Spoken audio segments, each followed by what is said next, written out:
Hello, America, and to our friends around the world, greetings. Well, she did it again.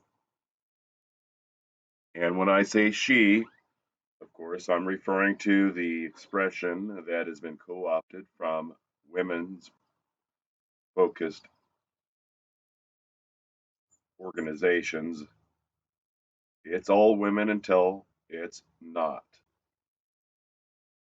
Mom left her 4-year-old daughter to die in submerged SUV after DUI crash to go take bath.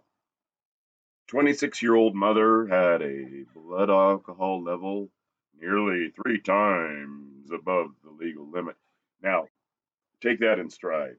Depending on your jurisdiction, that could be, I, I, I hope I'm exaggerating, but that could be taking cough syrup, 2 spoonfuls of cough syrup to being, a half rack at your local, you know, Circle K, 7-Eleven, whatever, wherever you go to buy it.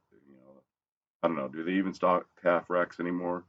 I know if you go down the grocery aisle where it's refrigerated, I don't know. Do they still?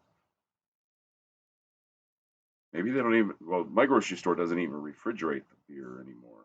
Anyway, I digress. That's not the point. The point being is somebody's pretty little princess because her dad's rich, and so she grew up spoiled with a silver.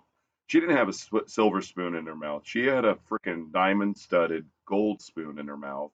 And this is the result of women who are treated in such a manner. And that is, oh, I was drunk and, I got in the car and I turned it on and I was driving. And then suddenly the car lurched into the canal.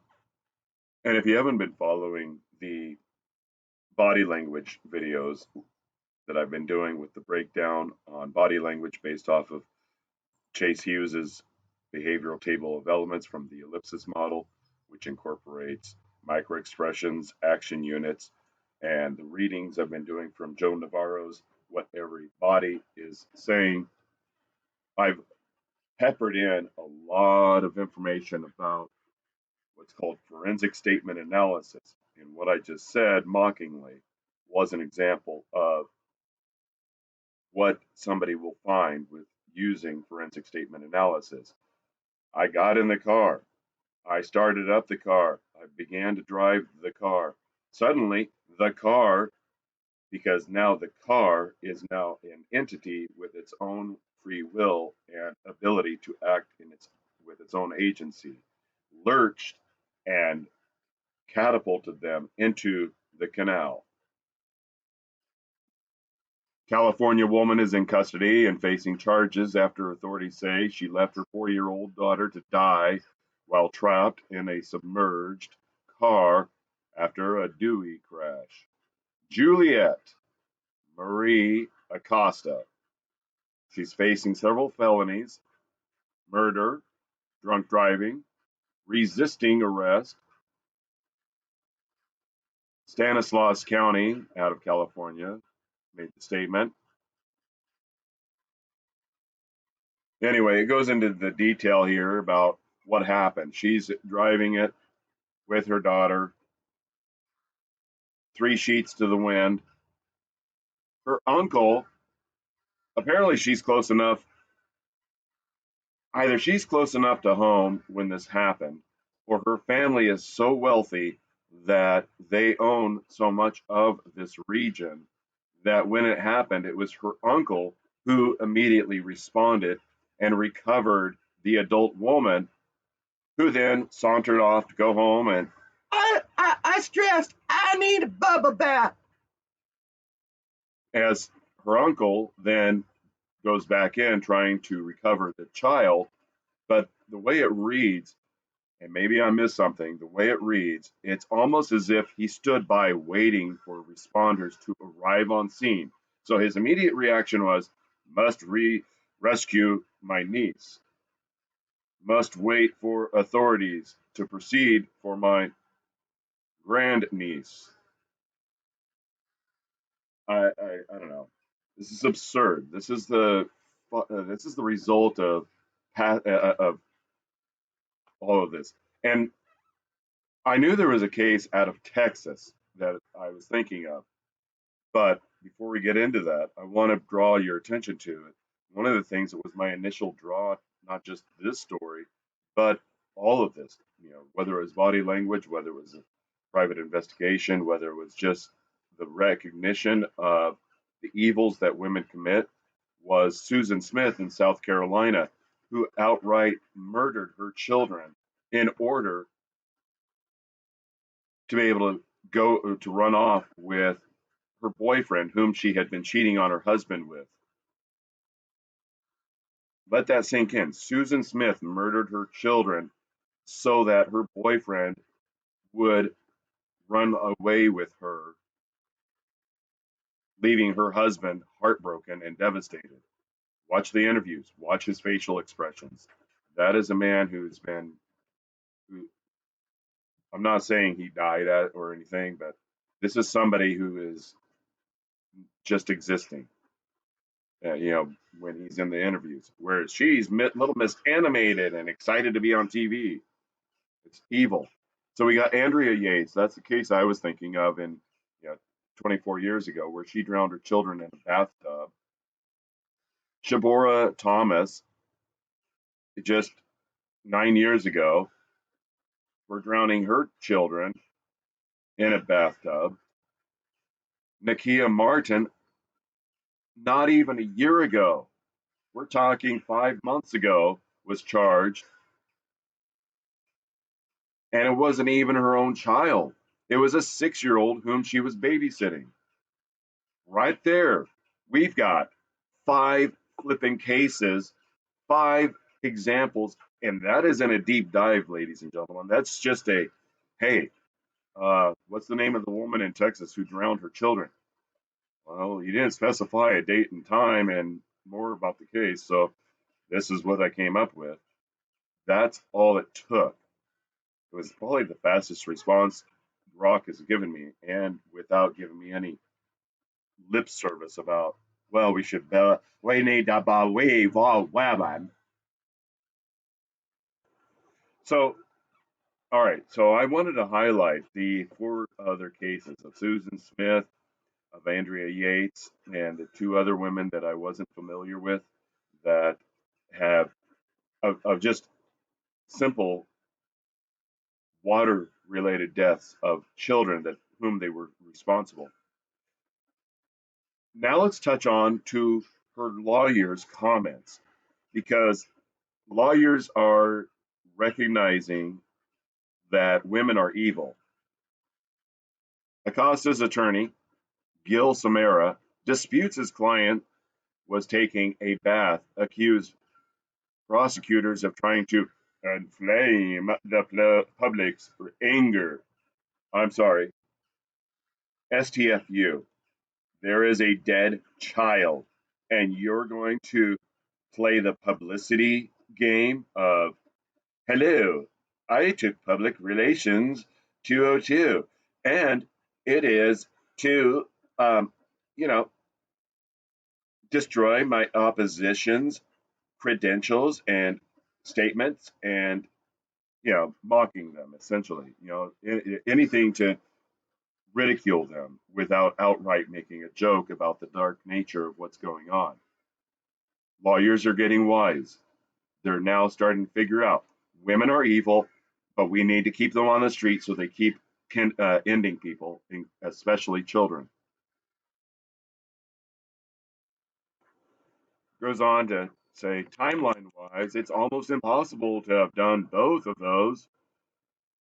And then, let's see, time wise, you can't go take a bath while your daughter's drowning if it's in her canal, not next to a home. Logically, it just don't make sense.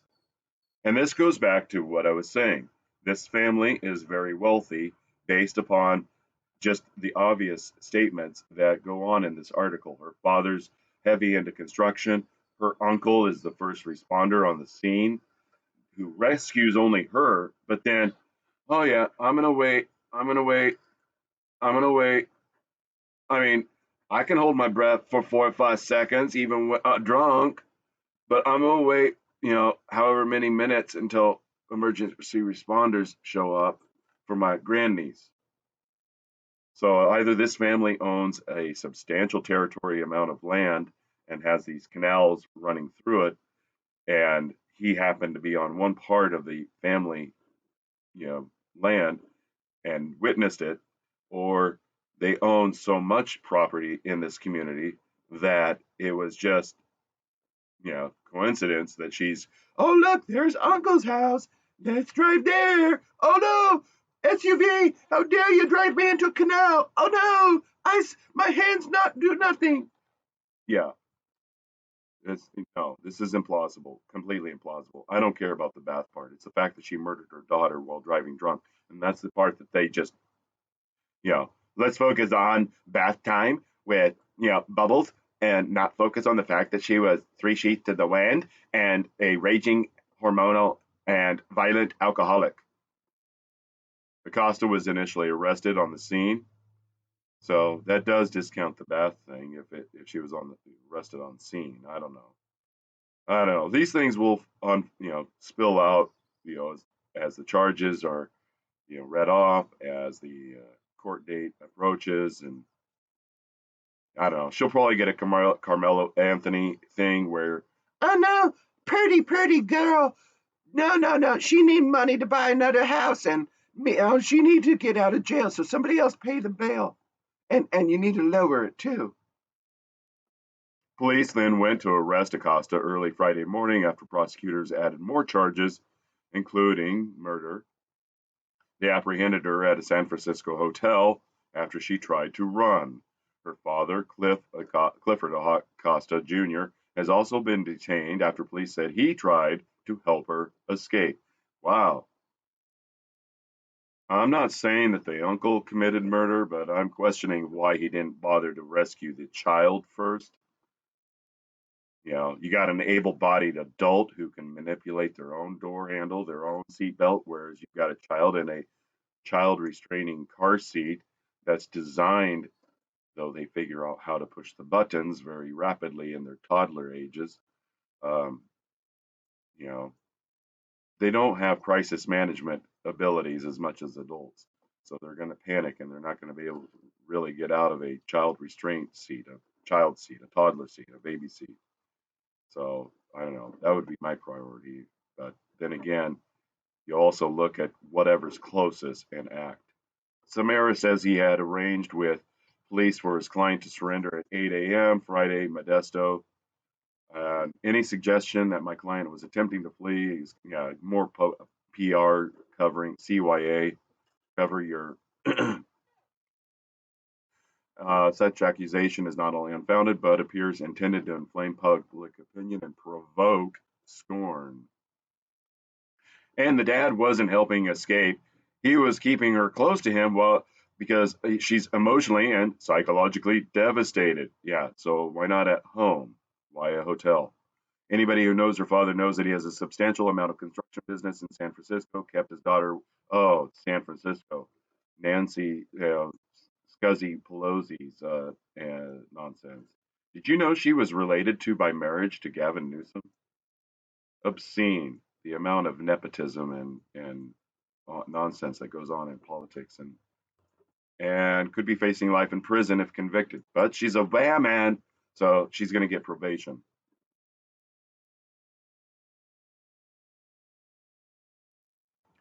It's about whether it's a manslaughter versus a murder, Somera told The Independent. And so I think the public always looks at this and says, well, you did or you didn't do it. Guilt is guilt, but it's the degree of guilt. It's the circumstances that center around with punishment is is necessary. And right now, everyone wants to circle around life in prison to a. No, I want to see twitching feet. I'm done with this nonsense.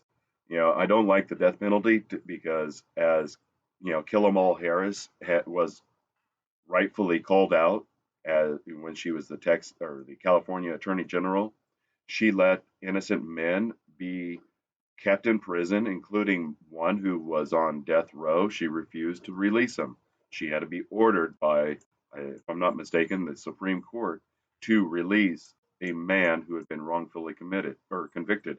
In addition to that, that's not the only example. There are far too many men who are wrongfully convicted on death row, and thanks to projects as the Innocence Project, who go and re-examine the evidence, the DNA that was collected, they're able to introduce the evidence, and they're able to introduce either the state's burden wasn't met, the state withheld exonerating evidence. So I want to see those state agents twitching right next to her. And they found that there was compelling evidence that wasn't even capable of even being tested at the time, that's now capable of being tested. So men on death row and men in prison definitely are beneficiaries of the Innocence Project, and that needs to be maintained. Women, no, this is cut and dry. She murdered her kid, and there's far too many examples of women doing acts of violence in this manner. That somewhere, some way, there was a movie line where a man said he lied to another character, saying drowning is the most peaceful way to die, or something to that effect. And then later somebody asked him about it, and he said, "No, I was lying because I didn't want them to know that it's actually the most painful, most torturous form of death." And that's what these women are doing. They only hear the first half and they think, okay, now I'm single and I get to be a drunk hoe girl. Yeah, that's what's going on here. She doesn't deserve life in prison. She deserves to not have one.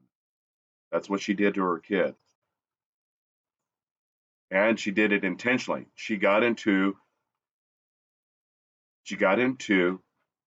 a vehicle with the intention to end her child. And the closing line, we pray that justice is served for Reagan, and that's the little girl. And that goes for any child who's suffered at the hands of an evil mother, or in the case of the babysitter, an evil woman.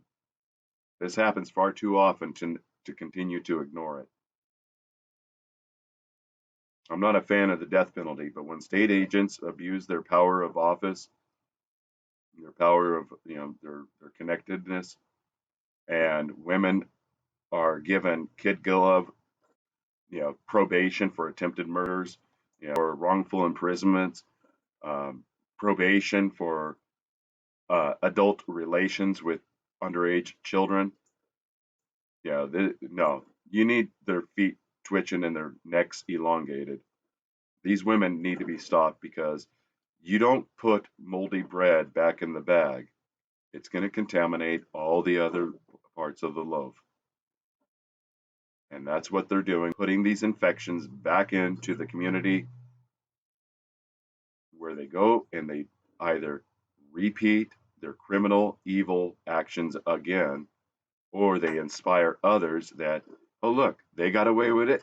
I could get away with it too.